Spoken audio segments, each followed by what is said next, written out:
Oh, I gotta learn how to fade this out. What's going on, everyone? It is the new and improved RE Superstars podcast. You are my first guest on the new and improved set. It looks similar, but we're more round at this point. Not tricky.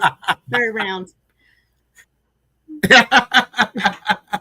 So welcome, everyone. I have an amazing guest. She has literally been flying off the handles, listing things by storm, killing it left and right. Why are you looking at like you don't know who I'm talking about? I'm talking about you. I don't know. It's unreal.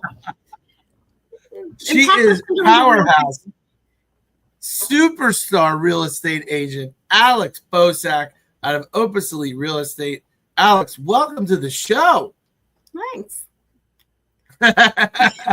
Sorry, not lively yet. I'll get there. You'll get there. I'm wide awake. I've had some Diet Coke.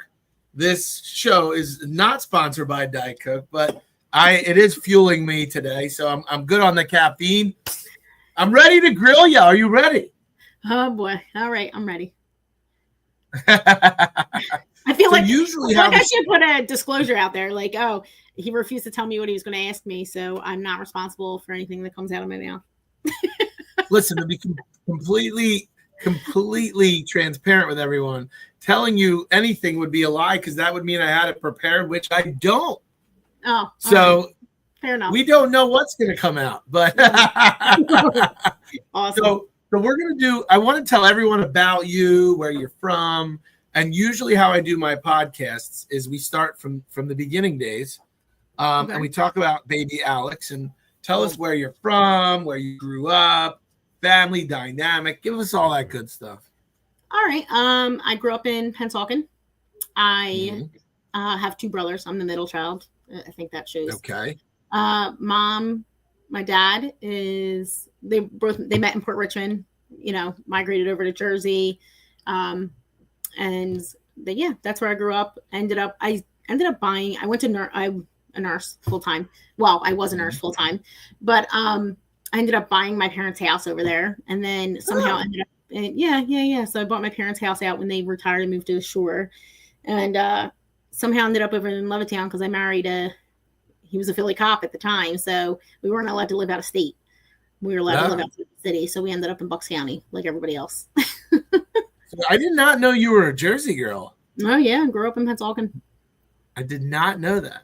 Okay. So let's dissect that a little bit. Tell us about Pennsauken. What do you remember? What is the did you graduate high school in Pennsauken? No. What I can say, I went to Pennsauken schools up until like 8th grade. And what I can say is like, I guess I kind of lived in a bubble where I thought like, because if you know anything about Pennsauken, it's butts up against Camden.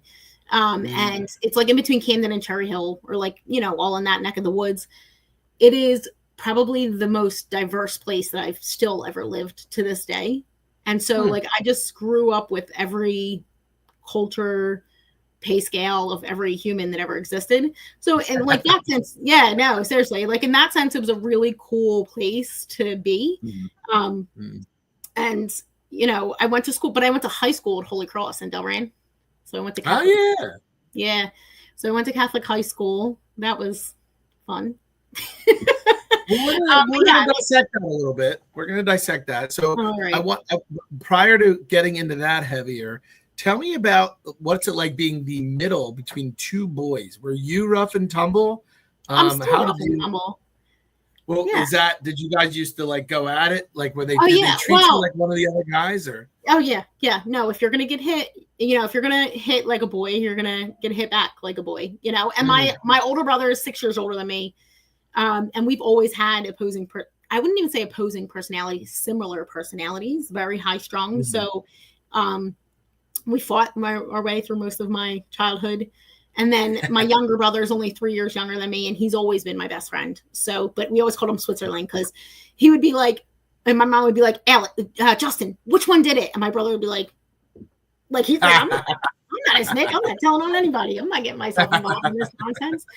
But yeah, no. And even my older brother, when he would babysit us, his version of babysitting was like we would pull all the mattresses off all the beds and like line the living room floor with it and just have like WWE wrestling matches and just beat the hell out. Awesome. Yeah. So I've always been a rougher, more personality. Yeah.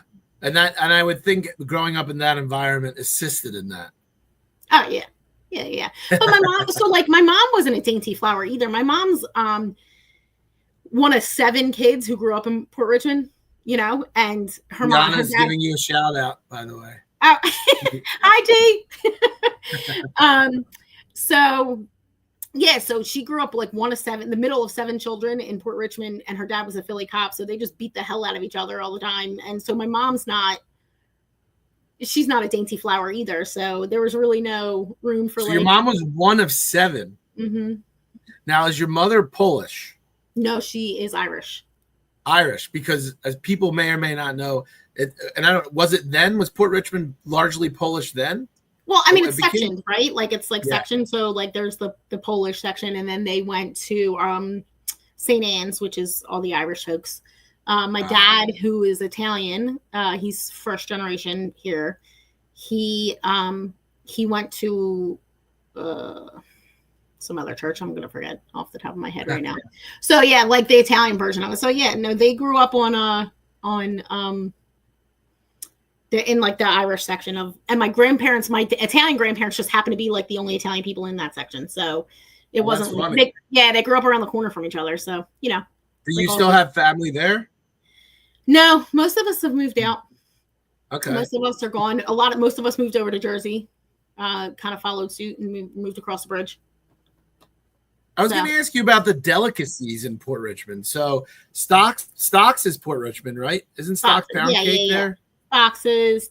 My husband actually. My husband's he's from Kensington. He's from like F Street. So, but he's a little over further. But he's Polish, so he's more of that section where like Shores is and like all that stuff. But I don't really. I got to be honest. I was a full-fledged Jersey girl. I only got the Philly, whatever they tell me, the Philly accent from my parents, and that's it. I work in Jersey now, and they're all just like. You don't go down there for Tacanelli's? No. I have no desire. Tacanelli's is good pizza. Well, yeah. And the only time I went to Tacanelli's is when they made the one in Maple Shade. Yeah.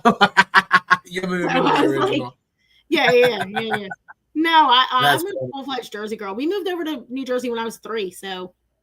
Oh, yeah. Yeah, okay. I didn't really. There was not a whole lot of background there. Now, you seem like you were maybe an athletic person. Were you sports? Yeah. I was a gymnast up until high school. And then a gymnast? Yeah. And then well, hold on. And then I transitioned into soccer is what I was going to say. Boop. Hold on. So when you say gymnast, floor routine, rings, bars, no, all that. Do rings. Girls don't do rings. Mm-mm. No, so floor, balance beam, uneven bars, and the vault. Floor, balance beam, uneven bars, and the vault. Mm-hmm. Okay. And you could do all of it. Mm-hmm. How did you learn how to do all of that? I mean, I had instructors, and my parents paid hand over fist for me to go to gymnastics. Well, that was my question. That's not like a natural thing. You have to learn how to do that stuff. Yeah, but I mean, I think I'm 4'10". Yeah, I'm tiny, and I was always like tiny. Not that you can tell now, but I was always like super like underweight and like little. So my parents were like, you know what, this is the one sport that she can do that lends, like being tiny as I was, lends itself to that. When did you start that? What age? 4th grade. That's pretty cool. 3rd grade, 4th grade. That's cool. I mean, it's interesting to me. It's something different. I mean, being a gymnast is not an easy thing, and you have to learn how to do these individual skills. So I have high praise for it. I mean, it was a lot, and I think honestly, in the end, that's what ended it for me. Is why I quit is because like you're talking like in 4th grade, you're there 20 hours a week. Yeah, that's a lot. Yeah, like it's like a whole part-time job. And, and I think I got to the point where I was like, all right, like I'm not going to the Olympics for this. And I would like to be a kid at some point. So, I made my exit. How long did you do it for? Till high school. So, like, no. That's a good, so it had to be third grade to high school. So it'd be good. Wow. Yeah. Any achievements of note? Did you win any medals or probably not break any legs or? No. No, that's what I mean. It was fun and it was good and it was really good for me, but it was like I was mediocre at best. So it's a blip on the radar as opposed to an added thing on the resume, if you will. Yeah, exactly. What I did actually get out of it was a really decent sports injury that actually ended my soccer career. So I ended up playing soccer after that. I played soccer in high school and lacrosse. They launched their lacrosse program when I was there. And then I ended up with chronic compartment syndrome in both legs, which is compartment syndrome by itself is generally a medical emergency, but mine was nice and chronic. So like every time I would run anatomy lesson, your muscles are encased in a sheathing that holds them all together, right? Think of like a sausage sheathing, right? But it doesn't stretch with you. So as your muscle grows, it doesn't stretch. And so mine would collapse all my blood vessels and nerves in my legs. And I would just be in like extreme pain. So I ended up quitting. I ended up quitting midway through I didn't quit. I just rode the bench for midway through my senior year because I couldn't run anymore. And I ended up having to get surgery my freshman year of college. Is that painful? Oh yeah. That sounds horrible. Yeah. And then I had fasciotomies where they go in and like literally just slice the sheathing open. My freshman, both legs, my freshman year of college. So yeah, that's why is that something you still have? Yeah. So like I was so young that they were like, this is going to be a recurrent issue for you. Like if you want to be an athlete, you're going to have the surgery again.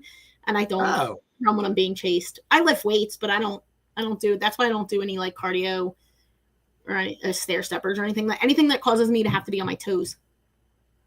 So were you very competitive then? Oh yeah. Like we went to states and everything. Yeah. We were actually. No, you. Oh. Were you competitive? Yeah. I was better at soccer than I was at gymnastics. How about that? I still wasn't going to college for it. But what were you like? Were you? As a personality? Yeah. I've always been very competitive. But so here's the thing about me being competitive. It's mostly with myself, right? Like I want to do better than I did before. Like I want to do this better this year. I want to accomplish this year. And that's most of where my competitiveness comes in. Every once in a while, I get a little crazy about other people, but not for the most part. It's just, I just want to do better. Like I just need me to do better. Where does that come from? I think probably just growing up and my parents. Yeah. Like my mom, I talk about my mom a lot, but like my parents, when we were little, my mom went back to college. So we were like 7 and 3 or something like that. And she went back to school. Up until that point, she was doing like retail jobs, or she was working at Little Caesars Pizza. Like whatever. She was just doing whatever. My dad is a union carpenter. Oh. And she went back to college. She ended up getting her degree in computer science, and she got picked up by Lockheed Martin. Wow. Yeah. And then they paid for her master's in program management. And so she was a program manager for Lockheed for 20 plus years. And she just always is like, you just keep moving forward, just keep pushing forward, just keep moving. Like, it's just never stop. Just keep swimming, That is one heck of a mentor there. Yeah, she's awesome. She actually just recently retired, and she's like, okay, how can I help you with your business? Well, it's interesting that, computer science was very, that was at the forefront, and I don't know what years she was in it, but for her to do that was a very smart thing to do. I think, very progressive. That's awesome. Yeah. So she just, and like I said, she was the first one in her family to graduate from college. She's just, she's awesome. She's really cool. She, we always used to make fun of her when we were younger because she'd come home and be like, do this, blah, blah, blah. And she's directing traffic. And we used to tell her all the time, stop bringing your work home with you. Like, just trying to like boss us around all over the place, But she ended up doing really well for herself in project management. So she started out in computer science, but she would do like their big contracts, like managing the logistics for the big Navy contracts and stuff like that. Wow. Yeah. Wow. Okay. Yeah, All right, she's Mom. definitely interesting. Yeah. All right. How was the dynamic with the two of you? Were you getting into trouble? Were you a fire starter? Did Mom and you go at it? Oh yeah. Like what was? Yeah. Okay. Me and my mom probably didn't even start getting along until I moved out. Fair enough. Yeah, that makes sense. Yeah. Oh yeah. And I'm very much yeah, and I'm more of like a. She would always say like she knew what I was up to because I would ask a question and I'd be like, well, what would happen if I did this? And she's like, and I already knew you decided to do it and you were going to do it anyway. And it just meant that you have thought about this and you've weighed the consequences and you decided it was worth it. So like, I've already thought it through. I know that this is going to be bad, but the rewards are worth it. So I'm just going to go ahead and do it. So as soon as I like asked her a question about something I wasn't supposed to be doing, she's like, great. Now, did she favor the boys when you were growing up? No. Okay. No, none of that. I think what she grew up with, like in her house, it was 4 girls and 3 boys. She's an equal opportunity ass whooper. Yeah. I like that. So, was high school all girls for you? No. Okay. I didn't realize. I didn't know Holy Cross if it was both or not both. Yeah, no. It's still there. Okay. And where is Holy Cross again? In Delran, New Jersey. Yeah. In Delran. It's in Delran. Yeah. Okay. Yeah. All right. And did you like Catholic high school? I mean, the Catholic part of it didn't really matter, right? Like I didn't practice any religion. I think so. I think when someone says the word Catholic, it's funny. As being Jewish, I don't even equate it to the religious part. I think I equate it more to be strict and rigorous. Yes, but yeah, it was a different group. So my freshman and sophomore year, I went to Holy Cross. My junior year, they jacked up the prices, and my parents were like, "Okay, can you just try Pennsauken High, and we'll see like how it goes for you." I went to Pennsauken, got myself in a whole lot of trouble in 3 marking periods, and they were like, "Yeah, this is done." And they sent me right back to Holy Cross. When you say a lot of trouble, do you mean you were messing around, or just academically you weren't? Academically, I wasn't doing what I was supposed to do, and I got in a fight and got suspended from school. Like it was just, I was just not. Do you want to talk about that, or do you want to just go past that? I mean, there's nothing to talk about. I moved back to Holy Cross. It was fine. I think it's just the different dynamic of people. Like in Pennsauken High, you graduate with 900 kids. At Holy Cross, you were lucky if you had 200. So it was just a lot. Mm-hmm. Wow. That's right. So like it was just a different dynamic, is a different clientele. Like I went to school with like the Eagles kids. Yeah. You know what I mean? Like it was a different thing. I don't think that I will say Pennsauken High has better resources. They have the academics were probably a lot harder. You know? Really? Yeah. Oh yeah. Yeah. But I think that just having a smaller classroom setting and a smaller, a different dynamic was just different. Okay. And do you think that you were acting out on purpose because you just simply didn't like it? No, I mean, I think I was a product of my environment. Like it's a rougher school. Like it's just a rougher personality, Yeah. So little Miss Alex from Holy Cross High is going to be able to defend herself at Pennsauken, is what you're saying. Yeah, I mean, well, so here's the thing. I went to school with them all till 8th grade, so it's not like I didn't know these people. Okay. Got it. So it's not like I didn't know these people. It's just, you're dumb. When you're a teenager, you're dumb, and you are who you surround yourself with, right? This is what I try to tell my kids all the time. Yeah. Like you are who you surround yourself with. So if you surround yourself with dumbasses, you too are a dumbass. You know what I mean? Like if you surround yourself with kids who are doing things, making moves, like working hard, then you're gonna do the same thing. Yeah, that makes sense. I get it. How did JJ? Hi JJ. She barks too much, so I had to lock her in here with me. But I do appreciate the fact that I think there's value in teaching someone some aspect of toughness. Regardless like a mental of what's toughness. Yeah. Yeah. Yeah. Yeah. Yeah. And I think I try that a lot with my kids because you know, I guess background time. I've been a nurse for almost 17 years. I spent the first 10 years in ER trauma in North Philly. My husband works in law enforcement. He's an Army vet, worked in law enforcement in the city, and now he works for the state. So we're already mentally tough people. Yeah. Just because you don't really have a choice. You just, again, you're a product of your environment, you know? And so like, I try to do that with my kids. Like, we're not really soft. I'm not going to coddle you. I'm not going to rub your back and tell you everything's going to be okay. Yeah. You know, I'm going to be like, oh, that sucks. You know what I mean? Like, I might slap you in the back of the head too for being a knucklehead. It's not even that. Like, I'm going to be like, well, that was dumb. Like, how do we fix it now? Right. You know, like, maybe you shouldn't have done that shit. We'll try again. Like, you know. So do you think in that respect you're your mom? Man, maybe.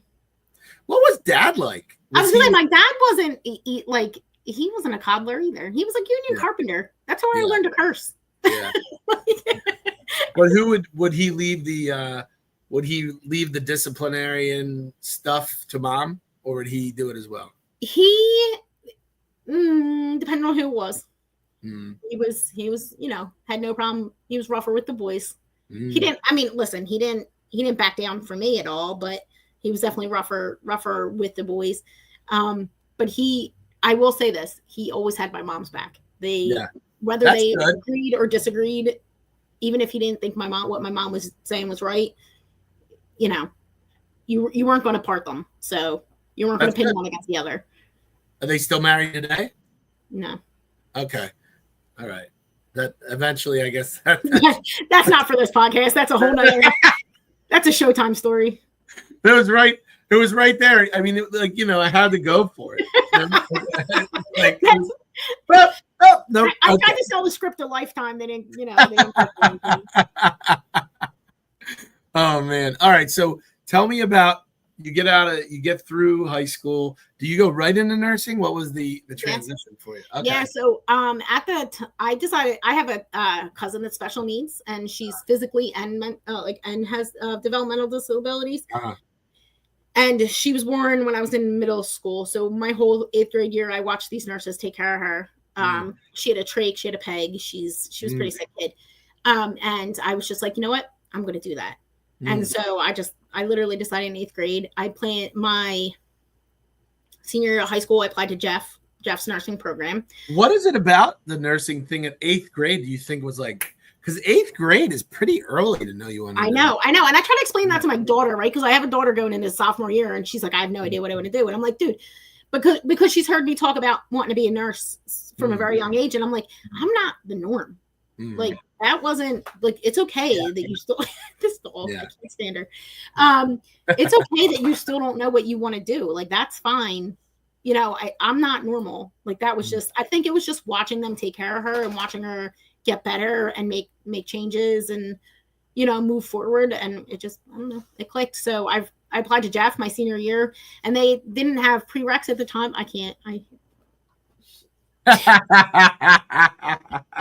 They didn't have, you couldn't do your prereqs. So I went to Camden County for 2 years, but they had a program where you could apply for the nursing school for 2 years from now, as long as you maintained a specific GPA. So that's what I did. I went to Camden County for 2 years, got on my prereqs. My parents were able to cash roll it because it was like $3,000 a semester. Yeah, that's nice. Yeah. And then I transferred into Jeff my senior year, and I was a nurse at 21 with my bachelor's. That's phenomenal. Yeah. That's really good. That's nice that you were able to at least recognize it early and knew it. So what's your first job, the North Philly ERs? I did work. I did work. I'm not in the ER there. I was on a med surge floor. Used to call it God's waiting room. Yeah. So it's interesting. And I kind of know this because I'm married to a family of nurses and nurse practitioners. Right. And I'm curious because I want to equate this to real estate a little bit. Was it very much baptism by fire in terms of learning the profession of nursing? So it's interesting. I've had this conversation with like multiple other realtors. So when you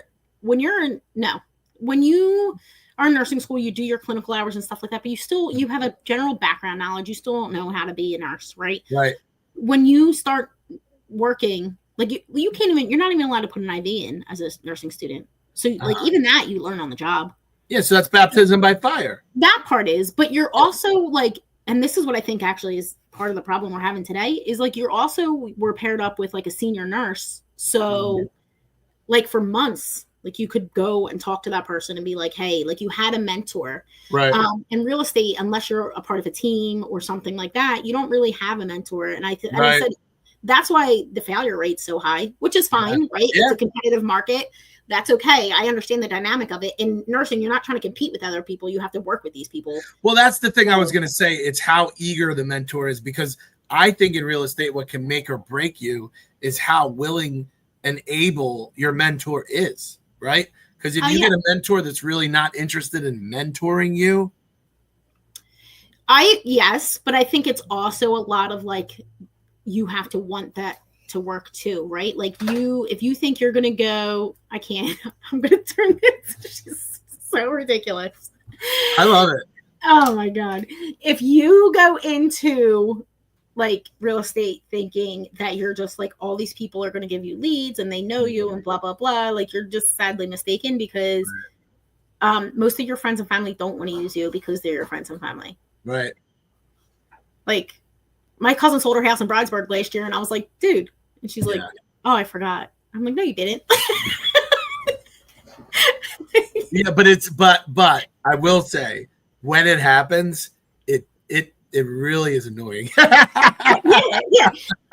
Yeah. And then like I would say, I've just everything, and it's funny because I was like saying to my mentor at the time, like when this happened, I'm like, all right, lesson learned. I'm trying to take everything as a lesson, like just, all right, well, now I know for next time, won't do that again.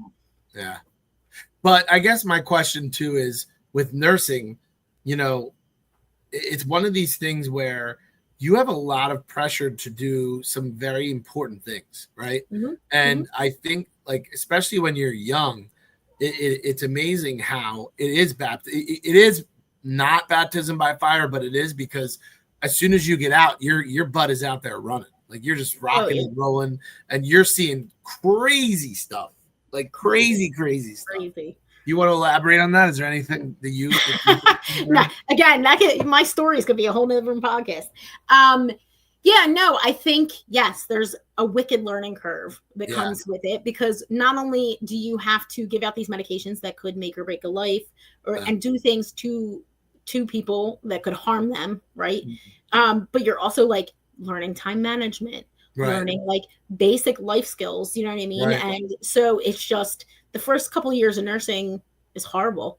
Yeah. Just because you don't feel like you're doing anything, right? Like new nurses are just task oriented, right? Like it's just I did this, and that's not where nurses thrive. Where nurses thrive is like that higher level of thinking, like big picture, seeing what's going to happen to this patient before it happens, kind of like interpretation of like their symptoms and stuff like that. And you can't do that the first couple of years of nursing because you're so busy just trying to like float, like just trying to like, you know what I mean, maintain. So it's just like not a thing. What do you think? And this is not a real estate related question, but what do you think overall? Because I mean, I'm sure you value more than anyone the importance of a nurse in the healthcare team, right? But what do you think of everything in terms of appreciation, respect, pay? I'm just curious, what's your opinion on all that stuff? So honestly, in comparison to real estate, I keep saying like the respect of being a nurse is there, right? Like everybody loves a good nurse, right? And I've said like this ad nauseum doing real estate is like I went from an industry where nurses are the most trusted industry in the country year after year after year after year, to like real estate where we're like modern day tax collectors. Like, you know what I mean? Like everybody's always like, oh, what are they trying to sell me now? Like, you know what I mean? Like they think that, and I'm just, and so it's important to me to maintain that trust in people. Like, you know, and that like at the end of the day, just like I did as a nurse, I'm still going to do the best and right thing for you, Right. regardless of whether or not it makes me more or less money. Mm. Does that make Yeah, sense? So that like makes sense. that to me is the most important thing of all of this. Okay, and if we were to sum up the nursing portion of your life, Mhm. what would you say? Is it that 8th grade girl that was had the star in her eye? Is it everything you had hoped it would be? Do you feel very prideful of it? Like, what's your overall take now that you've been a nurse for how long were you? Almost 17 years. 17 years. What's your Yeah. overall take on it? Like, if you're looking back on students thinking about it, what's your message? What's your overall take on it? I think it used to be. Uh-huh. I think I still love being a nurse. At the end of the day, I still love taking care of patients. I think, and this is not, and I think everybody blames it on this, but if you talk to any nurse who has been a nurse for any good amount of time, they're going to tell you this. COVID changed everything for nurses. Interesting. How so? Tell us that. Because nursing was great before that. It was hard because you had like a lot of administrators coming in and telling you can't do things and blah blah blah, cutting costs, yada yada. That's a tale as old as time. That's not changed. Right. But during COVID, it was like you just had to do what you do. Everybody had to put their head down. They had to get through it. We all worked through it. You know, I was in home care at the time, and I was seeing all the home care, the COVID patients at home. Right. And so, you know, you just did what you had to do. And I think afterwards, you know, everybody thinks all these hospitals made so much money, but afterwards, like, they didn't. And everybody had to really crank down on spending and this and that and blah, blah, blah. And it's made it virtually impossible because they cut all the good resources that nurses need to do their job to offload some of the problems that they're having. Like, staffing has always been an issue for nursing, like nurse to patient ratio, right? Like, the lower the nurse to patient ratio, the better that people do. But because the more time you have to spend with your patients, but now nursing is at a pretty critical level as far as like nurse to patient ratios go. And so it's not even the money, right? Like, we make great money. Listen, I do a lot of business with a lot of nurses I work with. We make good money, you know, but we have to grind to do it. Like, yeah, it's definitely a soul taking job. It's one of those things where it's very hard to fake being a nurse, in a sense of you really have to want to help somebody, right? And more so than anyone else, because you're the most hands-on in the healthcare. You're the most in contact with the healthcare. Well, right? That's true. And I think that's true of good nurses. And I've seen a lot of new good nurses, but the trend, I actually work with a couple of nursing instructors, and the trend that they're seeing is like, when you go and talk to some of these kids that are like going into nursing school, and you're like, well, what do you want to be a nurse for? And they're like, the money. And you're just like, we can tell. We know. So let me ask you a question. Is that particular person, if they don't get into administration or something other than direct patient care, they probably won't last, right? They probably burn out, I would think. Oh, yeah. Yeah. Faster than a normal nurse, for sure. Yeah. Absolutely. Yeah. Oh, yeah. So tell us why you decided real estate needed to become a part of your life. Oh, this is a long time coming. So yeah, I mean, it's years in the making. My parents were real estate investors. Okay. So they owned a lot of like buy and hold duplexes and stuff like that when I was younger. Oh, cool. Yeah. And so I learned a lot. Huh?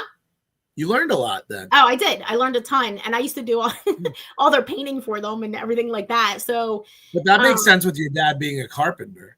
Yeah. So like my dad did all the maintenance side of everything, and then my mom, you know, kind of just like ran the financial background. That's cool. Yeah. So I was always interested in real estate, and then. How many did they get up to? I don't know, because they would like over the years, probably quite a few, but like they would like just buy and then sell when the market was higher, and then buy more and then sell. You know what I mean? Like, so I don't even, you'd have to ask them. But, and it wasn't a ton. It wasn't like they're not trying to rack up like 60, 70 properties or anything like that. Yeah. But it was enough that it made a huge financial difference for them, you know? That's awesome. Yeah. So, and then, I had started talking about it years ago. I actually encouraged my husband. You know, I'm going to tell you, two parents from humble beginnings, from Port Richmond, Philadelphia, ended up being very resourceful. Oh, it's insane. I mean, it's even worse. Like, so, right? Like, so you have my mom's side. I told you that story. My dad's parents came over here. They were Italian immigrants, and they came over here, and both, like, my grandmother worked in a sweatshop, and my grandfather was a day worker. Does your dad have a super Italian name? Andrew Rubini, Andrino Rubini. Wait, that's your dad's name? Mm-hmm. That's Italian. I like that. Right? Yeah. Right. Wait, what's his first name? Well, in English, it's Andrew. Right, but what was it? Andrino. Cool. Okay. I dig it. Okay. Right. Yeah, so like they both came over after World War II, and they did what they had to do. They became U.S. citizens, and they bought a house in Port Richmond, paid it off in 5 years. Wait a second. When you say, you mean your grandparents? Yeah, my dad's parents. Oh, wow. Okay, cool. Yeah, they came over right after World War II. And then, so mom's parents came from where? Mom's parents are Irish Catholic. Oh, dad's parents. You're just talking about dad's they're like from Ireland, but like generations ago. Got it. Yeah. Got it. And then and then they paid that off. Does dad cook? No, my nonna did, but she passed away a few years ago. She's 93. Yeah. Good. How good? When you say good, like ridiculous pasta, meatballs, there's a reason we're all chubby. We're not skinny people for a reason. I'm so hungry just thinking about it. Oh my god. Homemade wine? Did you do any of that? Huh? Homemade wine? What was she into? No, well, Pata would have been the wine person, but no, she grew up in northern Italy. So she had blonde hair and blue eyes. She grew up in northern Italy, all the way up near Trieste, like the part of the country that was under a bunch of different flags. And she grew up on a harbor town. So her dad was actually a deep sea diver during World War II, like with the big helmets. And they would make them like dive the harbor to look for bombs. What? And he used to, and so like she grew up on seafood. So we're the seafood part of the Italian heritage. Wow, that's cool though. Yeah. So really cool. it's a crazy history, right? Like living through that stuff. Yeah. But they just talk, So mom and dad do the duplexes, you do the painting. When do you start? Don't tell me 8th grade for the real estate thing too. When do you start? No, I mean it's just kind of always been in the back of my head, something I was really interested in. And then the last few years I've gone back and forth. I talked my husband into even trying real estate.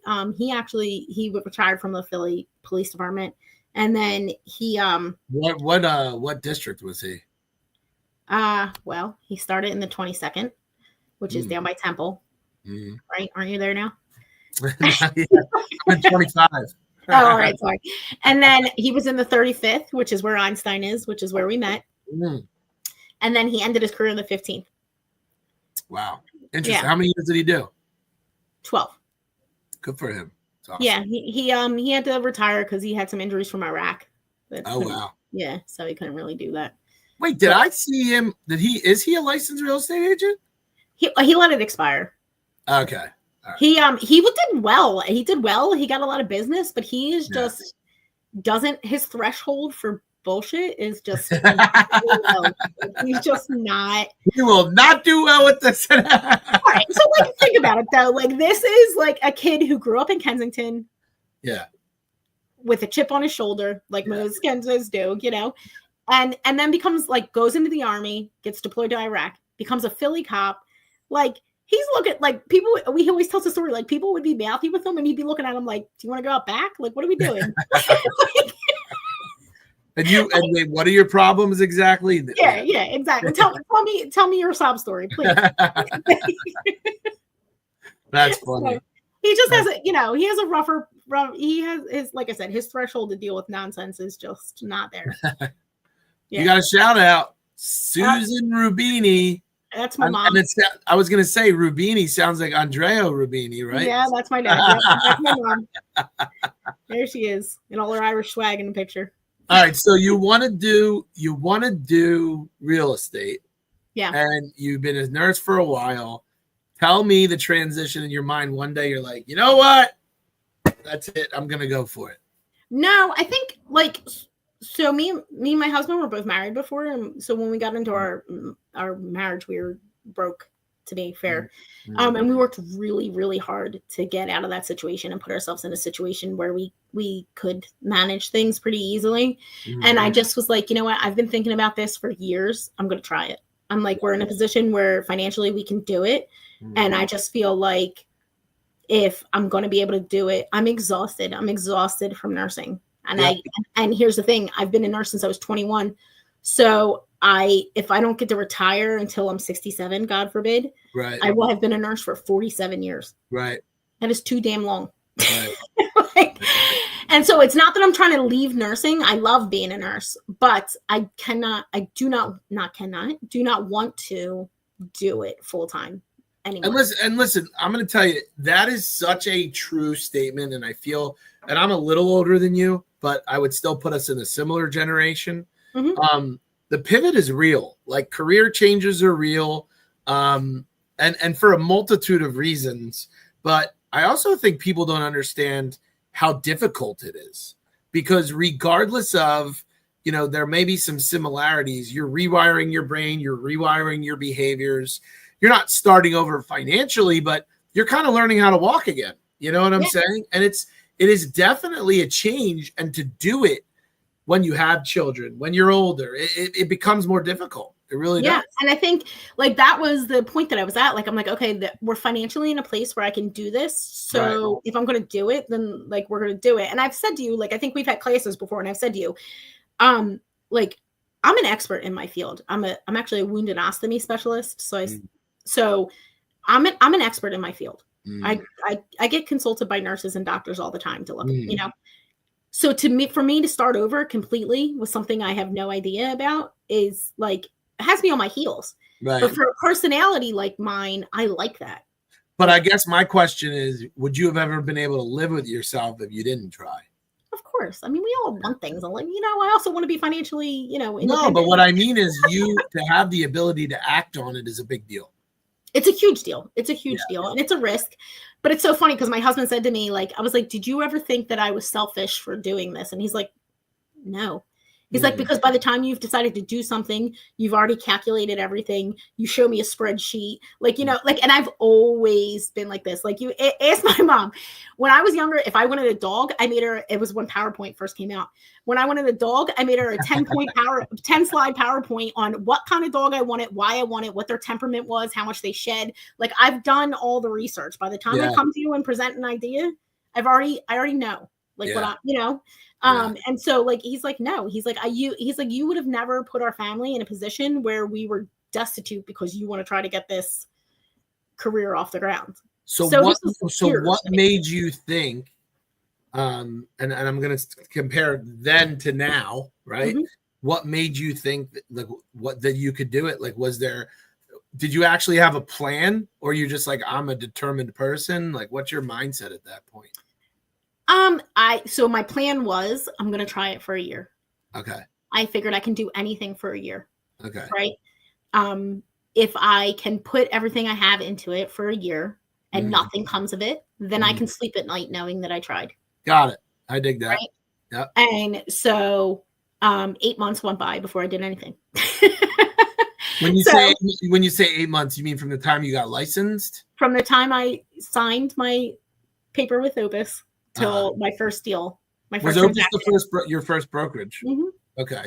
Were you under a team? I was under Tracy Bucci's team. Okay. And then as you are like, I guess, give us some of the things you learned in your first year. Good, bad, ugly. Tell us. Well, all right. So I start putting out there that I'm a realtor. It's really awkward when you've been known as a nurse for so long, because I already get like 400 calls a day or text messages or pictures. What do you think this is? What do you do with this? Blah, blah, blah. So now you're trying to like redefine yourself. And that's why I said to you, like, imposter syndrome is a real thing, because now I'm like,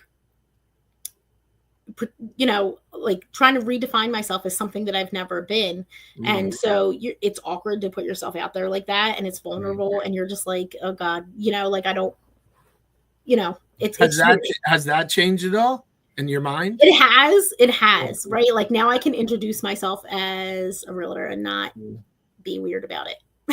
What has changed? Just you doing more deals, or just your experience? Experience. Yeah, Okay. yeah, experience. Yeah. So like the first year, I have a friend of mine who was like, "Hey, we want to sell my house, my mother-in-law's house, and then we want to buy a house together." I'm like, "Oh my gosh, this is amazing!" I work with them for months. I go through both houses with them. We make lists. We tell them like what we think they need to fix to get the most bang for their buck, blah, blah, blah, blah, blah, blah. Go on, and never got a listing agreement or a buyer agency agreement signed. And a week before they go to list, they sign with another agent who hits them with the, I have 30 years of experience, blah, blah, nonsense. Right. And then go and purchase a house that they found on the search that I set up for them. And I was just like, well, I'll never do that again. Lessons learned. Okay, well, that was, hard lesson learned, but all right, we're gonna roll with it, And so it's just, it's funny because I like listen to I don't even know if you know this song, but Lupe Fiasco's The Show Will Go On. Oh yeah. Yeah. And I was like, you know what? That's what it is. What are you going to do? Yeah. You just got to keep moving. You learn lessons. It sucks. So what are the things that you've learned at this point that are important in general for yourself? Like, what are some of the things that you maybe didn't realize that are helping you to become more successful and, I guess, get into this as the long haul? Because you want to stay, right? I presume you want to stay? I do. I think that one of the things that I learned is that if I can be my genuine self, people can really appreciate that. You don't have to be whatever you see on social media or what other agents are. I already have a reputation for myself. People already know that I'm going to be honest with them and upfront, and I'm going to tell them the truth. That's my whole spiel, right? Like I don't need to have sold the most houses this year. I don't have the most experience of any agent that you're going to talk to, but what I can promise you is that I'll be honest. And if I don't know an answer, I'm going to tell you I don't know the answer. And then I'm going to go find out for you, right? And I think like that's the biggest thing is like, and then I'm going to come back to you with an answer because that's the whole. But a lot of times that's more important than someone who's too prideful to, say no or even to just give the right answer, because that becomes even more problematic. Yeah, and that's what I mean. But that's me as a personality. Like that's just how I am. Like, and I think that the people who know me and the people that have given me business know that about me, is that like, even if I don't know the answer to this, I'm going to say like, hey, you know what? This is my first experience with that. Let me call my broker and find out, or let me talk to somebody else and find out. And it's like, so I think at the end of the day, just being me and being myself has really like done well. Like even the nurses that I work with from work that then become my clients. Right. I've worked with them as a nurse and they know I'm a good nurse and they know I will always help them and I'm true to my word. And so then they trust me on like, I don't want to say automatically, but they already know that I'm trustworthy because of how I present myself otherwise. And you also, I think you wouldn't do something you don't know how to do, in the sense that you're not going to say, hey, I can go and do this real estate aspect of things unless you really knew what you were doing. Right. And I think that that's an important part of your development into an agent, because like you said, your brand is being trustworthy. Yeah. I mean, and that's it, right? Like I would say like, I don't have a sales pitch, right? Like, I'm not going to be like, I'm a nurse full-time. I've been a nurse for 30 years. Look how many houses I've been. Like, that's not me. Like, that's just not who I am. Like, that's not, and I guess in the end, that becomes my brand or my sales pitch or whatever it is that like, I'm never going to be like, well, I sold 30 houses this year. Right. Like, that's just not. Even if you do, you probably won't tell anyone, nor will you even pay attention to it. Yeah, it's not.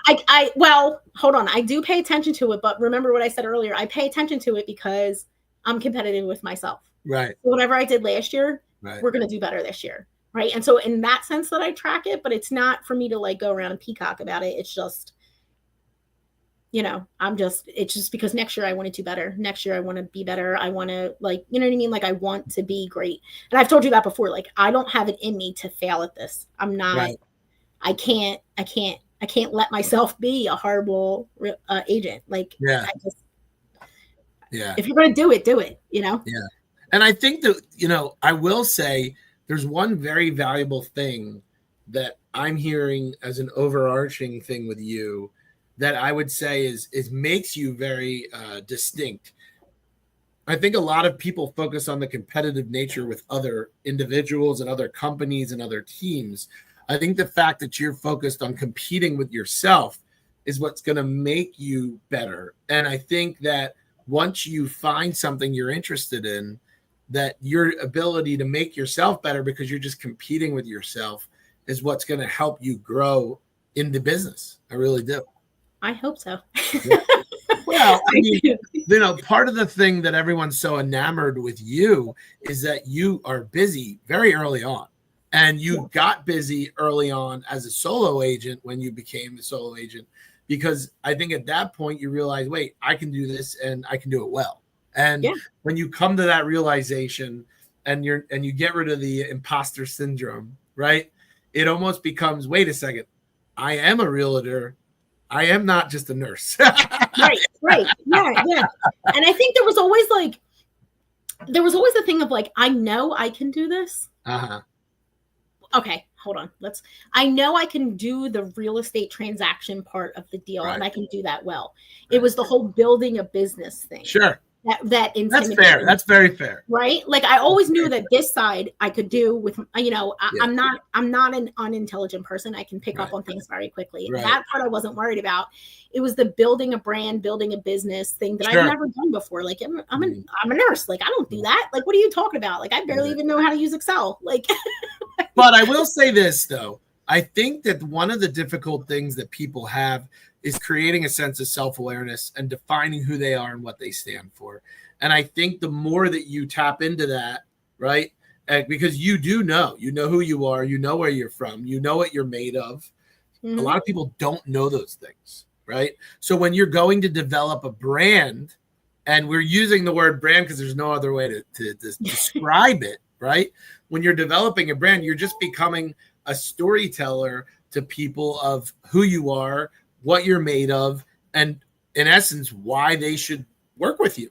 Yeah. And I think that that's something that as you become more comfortable and confident in falling onto that, I can't see how there's no way for you to not continually grow. I think so. And I think the other part of that like really is, oh my God. The other part of that really like resonates with me is that, like, while I don't consider myself an expert at anything, because I feel like even in healthcare, you're always learning something, right? There's always somebody that knows, you know. So what I do really well is like the human experience. And so, like, whether we're talking about a disease process or we're talking about selling your childhood home or buying your first home or a house after a divorce, I've lived all of that. And if I haven't lived it all, I've at least interacted with people who have. Right. And so I think just the ability to meet people where they're at and just, I'm here to facilitate this. You tell me what your goals are and like, we're just going to make it happen. I'm not here to sell anything to you. I'm not, you know, like, and in that sense, I don't feel like I'm in sales. Right. I feel like, you know, like you're coming to me, you're selling me, I need a house for me and my kids. All right, well, this is what we're going to do to make it happen. Like, you know, and whatever that case may be, like, that's where I think I actually do really well with. Yeah. Yeah. No, that makes sense. Years and years of talking to people. And I think that's hard for people to articulate sometimes, right? Because one of the most difficult things you say to people is, well, what, like, even though it's there's a thin line between being braggadocious in this business, right? And actually doing it because you need to in order to get business. Because no matter what, if you want to stay doing it, you have to do it. You have to be able to produce. So the hard part is doing it in a way that's true and authentic and it's not annoying and doesn't rub against your soul. And I actually can completely understand that. I really, really do. But I actually see you becoming more comfortable in that skin, because I think part of the reason in the beginning it may have been annoying to you is because maybe you didn't believe it. And now I actually think you're becoming a bigger believer in what you can do and that you are good at it. And that is the coolest thing to see. Oh, thanks, Chad. Thanks, Yeah. buddy. Yeah. No, I think that that's true. Like, I'm definitely like can walk into a room of other agents and not feel like I don't fit. Like, I'm not like, why am I even here? Yep. I mean, and now I'm Yep. like, no, I do this like you do this. You know what Yep. I mean? And so, yeah, no, 100%. And I also like, I mean, me and you have gone at it over the whole branding thing because I just can't Yep. wrap my head around. It all feels cheesy to me. Yep. I'm like, I don't like it. And you're like, you have to do it. And I'm like, but I don't want to. Yeah. Yeah. Like, you know, but I'm like definitely more comfortable with that now, as long as I can do it my way. Right? Like, does that make sense? Yeah. Stop. Totally. You know, as long as I can do it my way, that's fine. Where do you see yourself going now with this? Do you think, and again, I'm going to ask it and you can answer however you want. Do you think you'll always have a foot in nursing? Yes. And I think that's like a multifaceted question, right? Because I think that one, if God forbid something ever happens and I can't do this anymore, I want to continue to do this, but God forbid something happens and I can't do this anymore, then it's a really decent career to fall back on, right? But you want to know something? You won't have to, because once you go further all in, you won't need it. No, I know that, but that's like my scarcity mindset. Like, you know what I mean? Sure. Like, that's like, you know, sure. I think the other part of that is like a large part of my clientele is she's like, let me out of this room. Is healthcare professionals, and it's access to them. Yeah, that makes sense. No, and that part I can totally relate to, and I get it. But listen, seeing your evolution is really cool. I say this with as much, and this is not to blow gas or smoke or any of that other stuff. You know, you handle yourself in the transactions as well as anybody who's had more years in the business. And that's all I'm going to say is years, not human experience, not interactions, just people who've actually just had the license longer. You handle it as well, if not better. And that's kudos to you. I mean, it really, really is. And I think that I'm excited to see your growth. And I think it's awesome to see your individual mindset shift from, hey, you know, I want to be here to shit, I belong here. You know what I mean? Well, and that took some doing, and that took experience, really. Totally.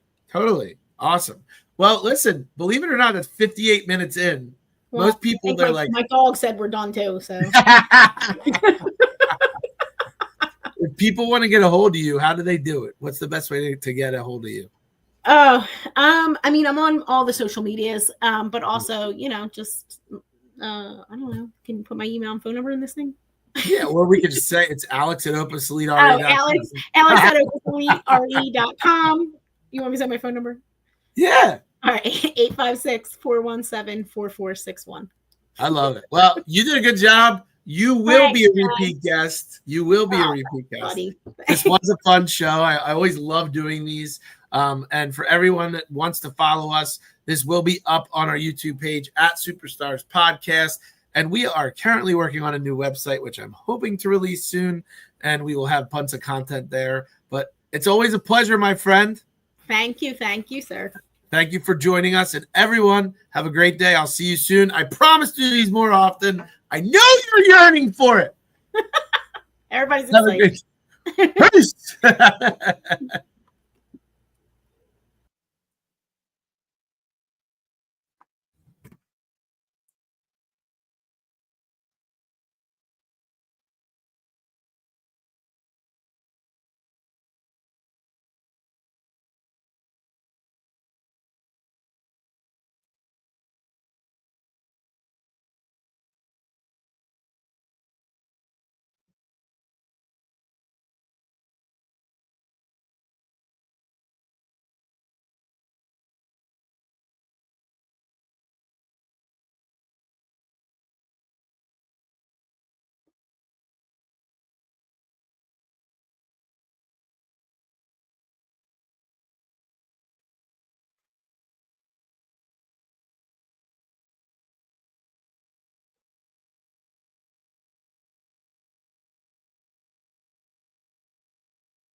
Hello? Yo, buddy. Hey, what's going on? So I went to 2526. That in the bathroom when you put those new ceiling tiles in, that kind of looks like shit, bro.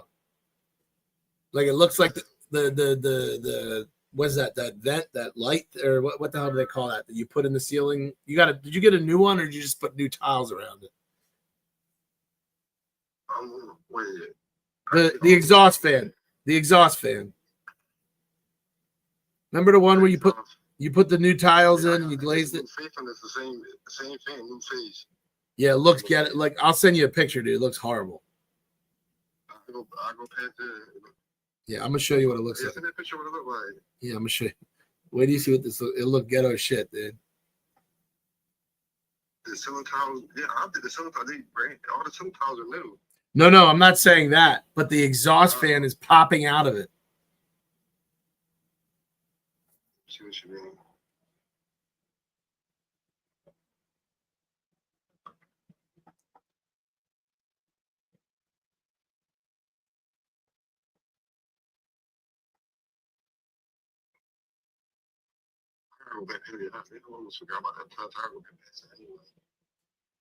I went into what do you call it? I went into the 2919, the front. Yeah. So I mean, you're not done yet, right? It's hard. Yeah, I'm just about to. I'm going to ask you about which one to do about the hallway. No, but the apartment's not done yet. Yeah, actually, I put like a last little coat on this paint. I'm sucking up. Yeah, the clean's about to be done. Did you see the ceiling above the? Did you see the ceiling above the kitchen, bro? Yeah, what part? Looks like shit, dude. I think that was from like a previous leak or something. And then like the floor, are you putting a trim between the two floors? Yeah. All right. That's what I'm here right now. Yeah. So if you're in there, look above look at the ceiling above the kitchen.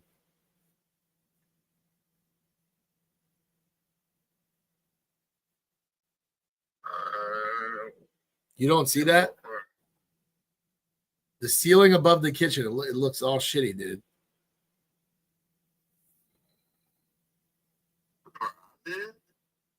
Yeah.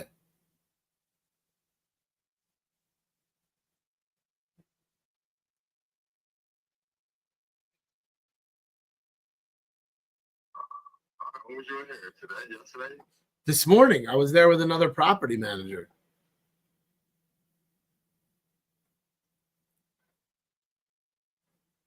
I gotta show you. I gotta come by and take a look at this. I don't have. I gotta do some pharmacy work for like probably the next 2 hours. Yeah. What's your schedule today? What time is it? So it's like 4. Well, I did around 4. Well, why don't I do this? Let me try. I gotta get out of Fifth Street by like 4:30, I think. So why don't I try and leave here today by 4 and meet you down there and we can walk through it together. Yeah, let's do that. I gotta stay on top of some of these things just to make sure that it looks good, you know? Yeah. I ain't trying to rip your work up. I just want to make sure I'm getting what I need. You know what I'm saying? Yeah. But did you get that picture?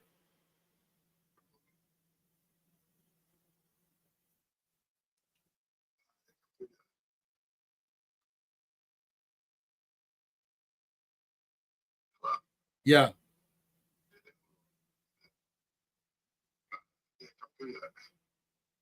All right, let me go do some work. I'll meet you up there. I'll try and meet you there by like a little after 4.